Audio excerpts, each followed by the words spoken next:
Wawan Erawan alias Aki ternyata punya keanehan yang buat penyidik polisi terkejut. Wawan adalah tersangka kasus pembunuhan berantai yang menewaskan 9 orang akibat penipuan yang dia lakukan bersama Solihin dan Dede Solehudin. Kelakuan aneh dan unik Wawan ini terungkap ketika penyidik melakukan interogasi lebih mendalam tentang detail kasus pembunuhan yang dia lakukan.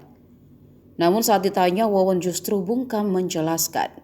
Hingga keanehan itu terungkap di saat penyidik memintanya menjadi dalang. Wawan sampai menggunakan suara yang berbeda-beda memerankan karakter Aki Banyu dan membeberkan seluruh detail kasus pembunuhan berantai yang ia lakukan. Informasi ini pun disampaikan oleh Ditreskrimum Polda Metro Jaya Kombes Hengki Haryadi.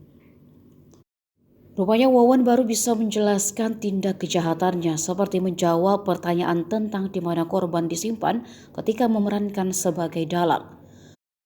Wawan memiliki keahlian sebagai dalang, namun Hengki belum mengetahui sejak kapan dan di mana Wawan bekerja dengan profesi tersebut. Dalam praktiknya ternyata diketahui sosok Aki Banyu yang diperankan Wawan sebagai sosok yang selama ini memerintahkan tersangka Dullah dan Dede Solehudin untuk membunuh para korban. Sosok Aki Banyu disebut Hengki juga yang selama ini melontarkan tipu daya kepada korban dengan menyarankan menceburkan diri ke laut apabila ingin mendapat kesuksesan.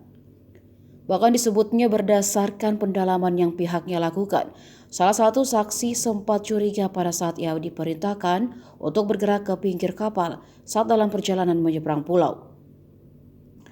Dulo dan Dede pun selama ini tak mengetahui bahwa Wawanlah yang memerankan sosok sakral tersebut. Ternyata Wawan memiliki kemampuan bersandiwara, mengelabui para korban dan juga terhadap dua rekannya karena dia memiliki latar belakang seorang dalang.